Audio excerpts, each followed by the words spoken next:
Hey guys, this is Josh, and I am the fan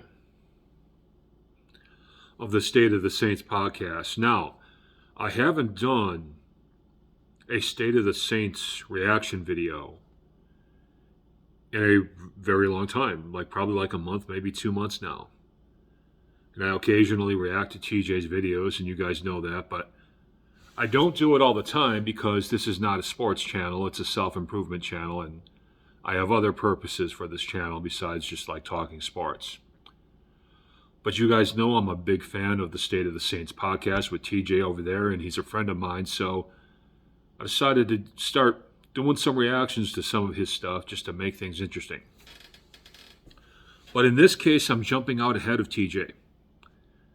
And I'm giving my own take of the situation because some big news dropped today that I only found out about like maybe 15 minutes ago. And that big news is that Michael Thomas is likely out as the Saints wide receiver. Michael Thomas it's not a done deal yet, but he's basically gone, and it's going to take the Saints, it's going to save the Saints some $14 million in cap space. Now, question is, are you shocked by this news? And how does this news affect the team? For me, I don't know if I'm shocked or not. And it's for the same reason I don't know if this really affects the team or not. Michael Thomas is the best receiver in the league when he's healthy. But at the same time, he's barely been there for 3 years. So he's had no real effect on the team for almost 3 years. I mean, as far as on-field production, I'm sure he does a lot, behind the scenes to keep the team motivated and maybe help out some of the younger receivers or whatnot. But Michael Thomas is gone. It's all but done. And it's a sad thing to see, man. It really is. I like Michael Thomas, both as a player and a person. I think he's a good dude. I think he's earned his spot in the league, and his injuries keep plaguing him, and it seemed like his star is like about to burn out before he ever had a chance to enjoy his prime. He was able to hit his prime, but he wasn't really able to enjoy all his prime years. Very reminiscent of Sterling Sharp, for those of you who are old enough to remember Sterling Sharp. Now, I'm from Wisconsin, so I'm a Packers fan too. And Sterling Sharp, Michael Thomas reminded me a lot of Sterling Sharp anyway. Sterling Sharp, it didn't matter whether you put him in the slot or put him deep or made him, he could make the most insane catches no matter what you did. But injuries got him, and he was taken out in the middle of his prime. And it seems like Michael Thomas is kind of going the same direction. And now it's not the exact same story because Thomas is going to get another chance to play somewhere else. But maybe I shouldn't have made a video so early. I'm still trying to drink this in. So my personal opinion, anyway, as far as what are they going to do with this money, they now saved him $14 million. The Saints have now saved $14 million in cap space. My guess is that they're going to transfer that $14 million over to Chris Olave. And I don't know what they're going to do with Jarvis Landry. They might keep him around for another year. I think Jarvis Landry could still be a pretty good number 2 receiver. I think he's probably dealing with an injury or something this year.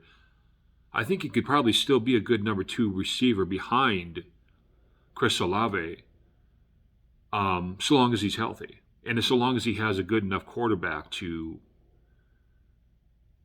keep him in the game. And I talked in other videos, I'm pretty sure Jimmy G is, I think we should make a play for Jimmy G. There's going to be a lot of good quarterbacks available in this offseason. You've got Aaron Rodgers, you've got Russell Wilson, you've got all 3 San Francisco 49ers quarterbacks in play. Brock Purdy, Jimmy G, and Trey Lance. Now, most likely the 49ers are going to just keep Trey Lance because they got so much invested in him, but that leaves both Brock Purdy and Jimmy G on the market. And I told TJ when Brock Purdy hit the market, because I'm from Iowa State University, so I know how good Brock Purdy can be. I told TJ we should have drafted Brock Purdy, but we just didn't. But both Brock Purdy and Jimmy G are on the market along with Aaron Rodgers and who else did I say? Possibly Russell Wilson. And Geno Smith is probably going to be out there too. So there's a lot of good options at quarterback that we can get this year that we're not going to have to pay an arm and a leg for. Because, for example, if we get Aaron Rodgers, he's old. So we're only going to get one good, maybe 2 good years out of him. So the Saints know they don't have to pay him an arm and a leg. They could probably get away with paying him $4 or $5 million a year. Russell Wilson, kind of the same thing. Geno Smith, he's had a great year.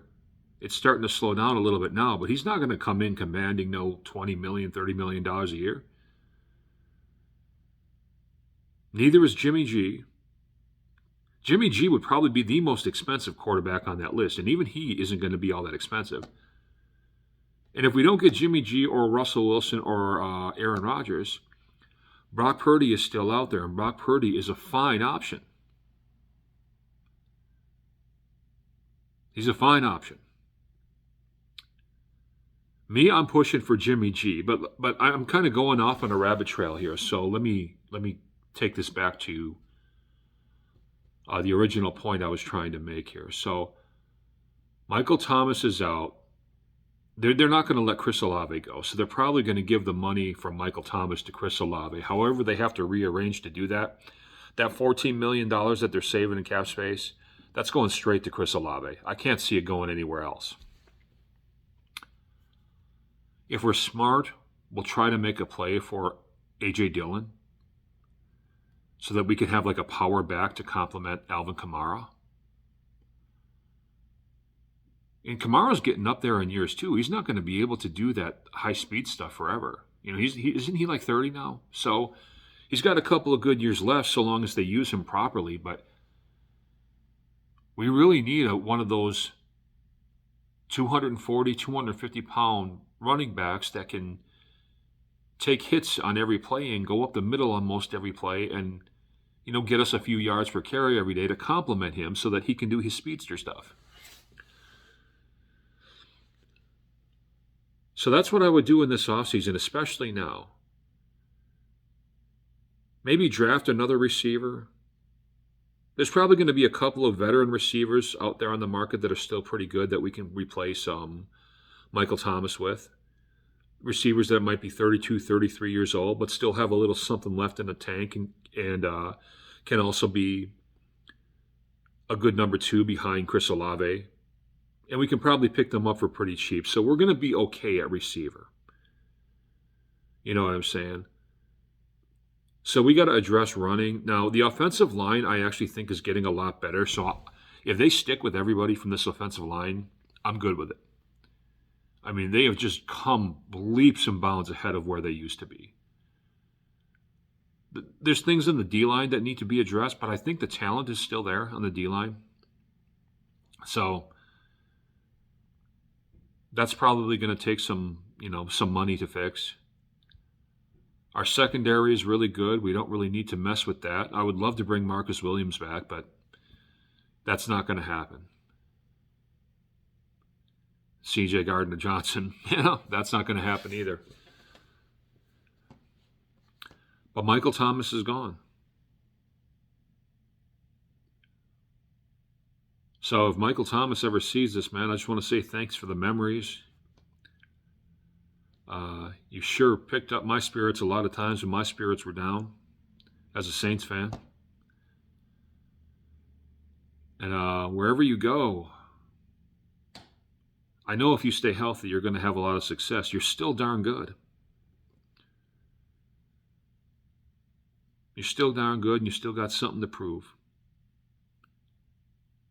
If you can stay basically injury-free for most of the rest of your career, you're going to have success. That's all, guys. I'm going to link to TJ's podcast down below, the State of the Saints podcast. I'm also going to link to my own Cash App like I always do. And I'm sure TJ will have something to say about this later today or tomorrow. All right. See you guys later.